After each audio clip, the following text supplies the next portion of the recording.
turnout. This is fantastic. Okay, our friends in the media, y'all give me a thumbs up when y'all are ready. I'm seeing everyone, okay? We're going to go ahead and begin this press conference. Good morning, and the privilege of serving as South Carolina's Attorney General. And one of my most favorite things that I do every year is I get to announce the grant funds that are coming from 4 collective sources that are coming through our office, as well as from appropriations from the General Assembly, that will be distributed out to various victim services providers throughout the Midlands area. And I can't be happier to do this because the organizations that working 365, 24/7 are out there providing services to victims and survivors of crime, and they are often overlooked and people don't think about them. And the reason that we're doing this is to showcase the amazing work that the men and women who are standing up here today representing these various organizations, the services that they bring to victims throughout all of South Carolina, but in particular the 11 counties in the Midlands that are represented here today. Before we go into announcing what those grant awards will be and what that money will be going to serve and support, I would like to just give a shout out and recognize all of the individuals who are here today and the organizations that they represent. So we'll start first. I want to start with our legislators. One thing you need to know is every year over the last 6 or 7 years, we have seen a precipitous drop in the amount of federal grant monies coming in. Every year for the last 6 years, I've gone to the legislature to ask for them to help make up some of the gap. They can't make it all up, but to make up some of the gap so that none of these victim services providers will ever have to shutter their doors, because once the doors close, once the people move on, it is very difficult to bring these services back to the community. And so that's why I always like to have our legislators who are able to be here today.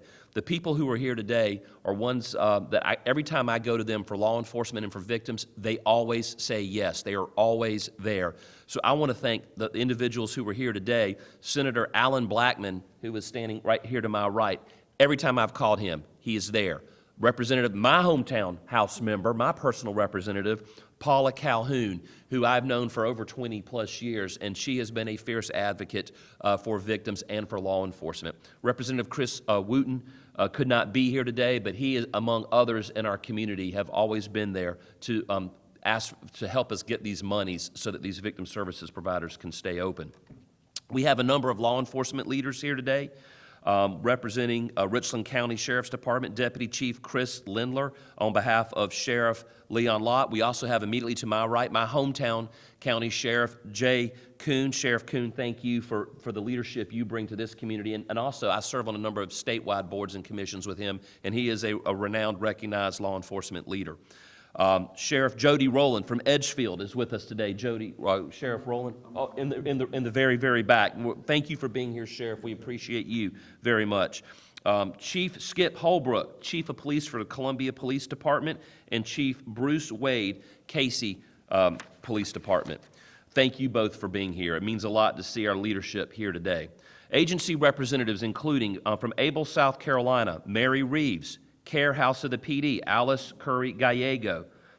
We have Casey Police Department representatives, Lieutenant Eddie West and Katie Fonte. Child Advocacy Center of Aiken, Amber Allen, Fatima Thompson. City of Casey, Stephen Gaither. Columbia Police Department, Sergeant James Fisher and Jennifer Timmons representing them. Dickerson Children's Advocacy Center, Flavia West. Edgefield County Sheriff's Office also representing Andrea Totino. Nancy Powell is representing Solicitor Rick Hubbard from the 11th Judicial Solicitor's Office. Epworth Children's Home is represented by Karen Addy. 5th Judicial Circuit Solicitor's Office is represented by Aaliyah Scott, Jacqueline Smith, Hans Pauling, and Japhet Paramo. 4th Judicial Circuit Solicitor's Office is represented by Charlotte Watson. Lancaster County Sheriff's Department is represented by Jessica Harvey.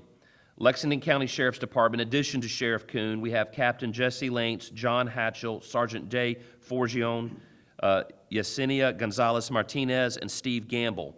Representing MAD, and you will hear from him momentarily, is Stephen Burrett. McLeod Health, Cheryl Nooner, Lauren Moose, Shannon Scott, and Weston Nunn. Pathways to Healing is represented by Rebecca Lorick.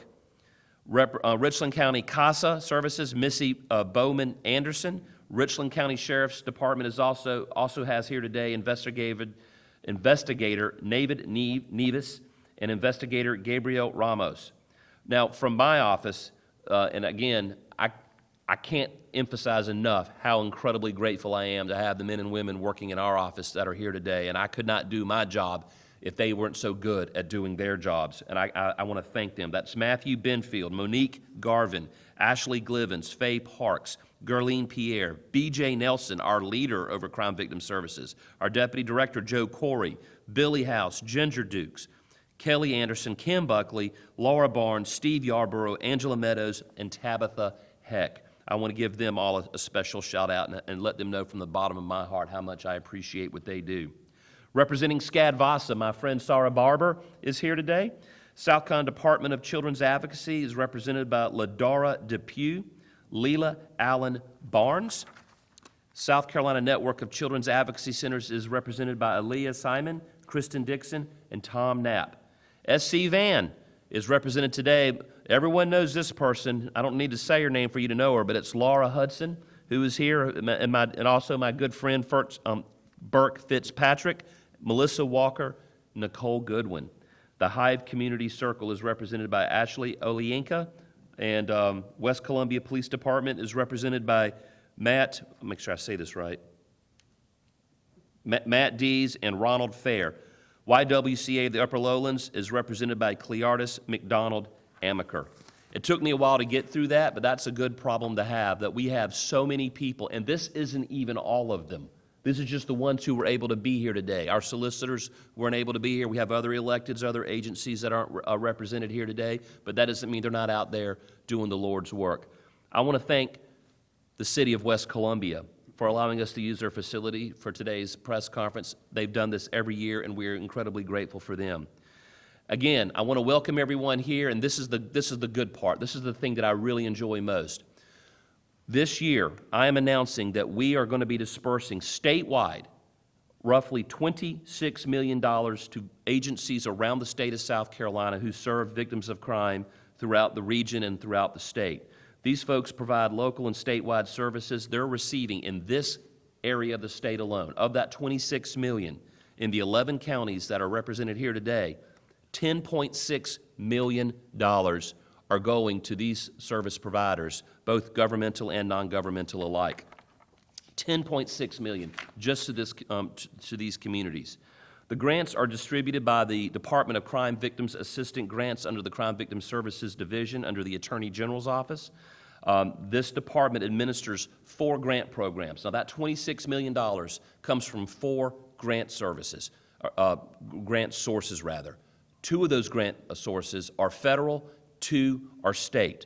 The first 2 that are the federal is the vast majority. It comprises 88% of that $26 million come from 2 sources. Victims of Crime Act, known as VOCA, and Violence Against Women Act funds, known as VAWA. VOCA comprises 78% and VAWA 10% for 88% of that total $26 million. There are 2 state sources of grant funds. State Victim Assistance Program, known as SVAP, comprises about 3%, and 9% comes from what's called the Supplemental Allocation for Victims Services, or we say SAVES for short. The SAVES program is where I go to the legislature every year when there's been a gap. Now, just to give you some context over what has occurred over the last 7 or 8 years, from approximately 2018 to 2024, the VOCA grant money, which, as I said, is 78% of our funds, has dropped precipitously by 76%. That was due, obviously, to a number of factors, but the funding formula that determines how that money is given out had to be tweaked, and we've been waiting for several years for that money to go back up. But in 2017, we were at $51 million. Last year, that VOCA grant dropped to $12 million. So it's a 76% drop in the amount of money going. So I had to go to the legislature, and many of the people up here went with me to the legislature to ask them to step in and provide some type of stopgap that would allow funds, some more funds, to go and to be able to get to these doors and keep them open. So that is why it is so important that we are seeing the turnaround in the grant funding. And again, last year we were at $12 million. This year we're just over $20 million. Is that correct, BJ? Yes, sir. So yes, so VOCA is back up to just over $20 million, up about $8 million from last year, and we expect and hope that that trend will continue to go up. If it doesn't, we'll certainly be coming back to our friends in the legislature. The funds go toward projects that serve victims of domestic violence, sexual assault, child abuse, human trafficking, and more. Agents awarded these grants are like law enforcement agencies, prosecution agencies like Solicitor's Office, state agencies, and nonprofit organizations. They provide services that include victim advocacy, including outreach and services to underserved crime victims, emergency shelters for transitional housing for victims of domestic violence and human trafficking and other types of crimes, residential shelters for children. We also fund forensic interviews for children and adults with disabilities who are victims of crime. We also, these funds go to fund forensic nurse examiners for children and adults, to fund nurse examiners who provide rape kits and sexual assault examinations literally in the moments and hours after a sexual assault occurs. These forensic nurse examiners are so important to prosecution and to bringing these cases. These funds also go to evidence-based therapies for victims so they can move from trauma and victimization to being survivors. That funds special law enforcement investigators. Special prosecution teams are also funded. We also funds attorneys, legal services to victims of crime who need various types of legal services like orders of protection and among others. Again, I thanked them earlier, and I mentioned them earlier, but I do want to thank the office, the Attorney General office staff, and Director B.J. Nelson, Joe Corey, Angela Meadows, Billy House, Bonnie Brooks, Sheila Hoffman, Steve Yarborough, Tabitha Heck, who are in the Crime Victim Services Division. They're the ones that make all of this happen the 364 days leading up to now, and I want to thank them very much. Now I get to introduce our speaker today, Stephen Burritt. He is the Regional Executive Director of Mothers Against Drunk Driving here in South Carolina, North Carolina, and Tennessee. Stephen has served as Executive Director of MAD in South Carolina since 2018. Prior to taking on the Executive Director role, he served 5 years as the agency's Program Director. During his time with MAD SC, the staff has grown from 2 to 10, along with increased mission activity in victim services, court monitoring, underage drinking programs, and law enforcement support. Stephen also currently serves as the chair of the South Carolina Impaired Driving Prevention Council. And of course, most important to me, he is my friend. I would like to ask him to come up here and make a few brief remarks. Stephen.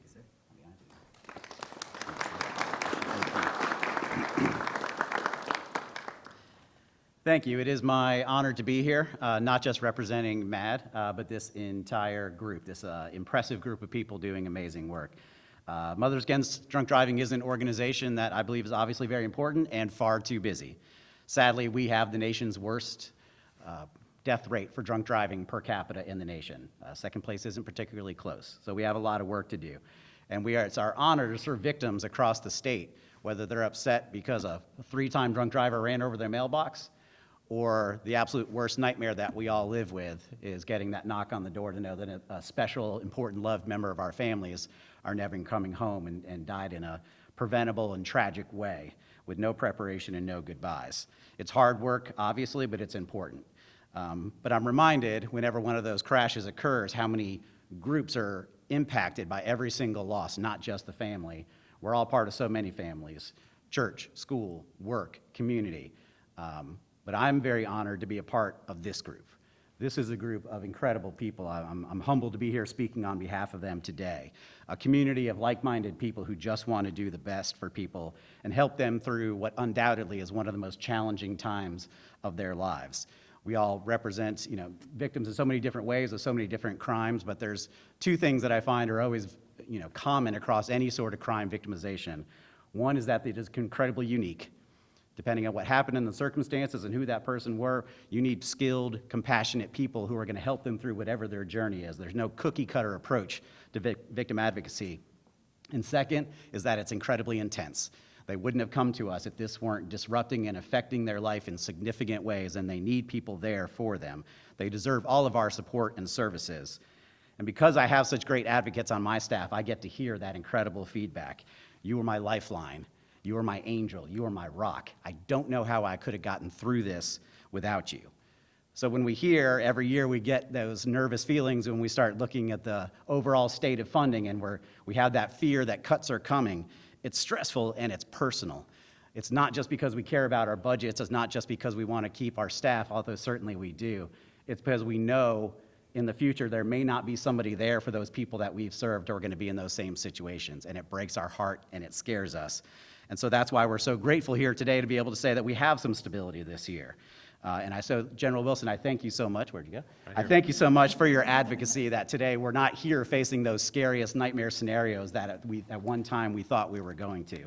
So we will never know all the calls and the meetings and the strategizing and the arm twisting and the begging that you had to do to get us where we are here today, but we're grateful. Thank you for that. And I also am glad to get the opportunity, as you have, to thank your staff. What an incredible, caring, knowledgeable group of people who simply want the best for us and be able to serve victims in the way that we know best. They represent your agency well, they represent South Carolina well, and we're grateful to get to work with them. So on behalf of all the organizations and service organizations here, I just want to say that we're ready. We're ready for the new year to start. We're ready to start serving victims every day like we have been. And we're probably tired and we're stressed out as we always are, but we're ready to serve the next person who needs us. At MAD specifically, that means we'll continue to serve the families of impaired driving crashes, even though there are far too many than there should be. And we'll continue to fight the state to change the state's DUI laws, not with grant money, BJ. So we have fewer victims that will even need our services in the future. But today, we'll just be grateful, be thankful. Today's a good day to be able to say that we're here and we're stable and we have what we need to continue our work. We'll never have everything that we need, but we feel good about where we are, and we're grateful for the advocacy and all the work, including our legislators who made this possible. So we're ready to stand ready to serve the citizens of South Carolina, and we're grateful for the opportunity. Thank you so much for letting me be here. Appreciate that.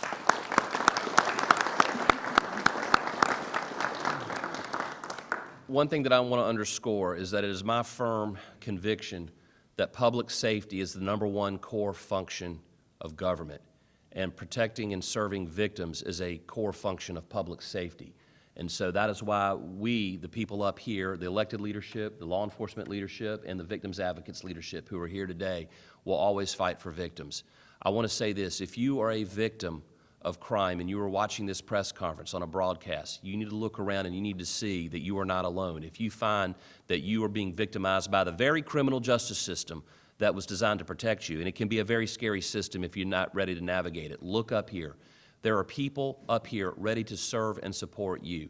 So you are not alone. Please know that we are here, we are ready, and we are willing to serve and support you.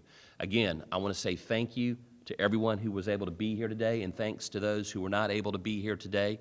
I am happy to take any questions, but before I take any questions, I would encourage our friends in the media that when we adjourn here in just a minute, obviously you just heard from Stephen, grab some folks that you recognize or that you see and ask them about the services and the organization that they represent, and let's get that out there. We want victims and survivors of crime to know what's out there. They're the stars, so let's highlight them.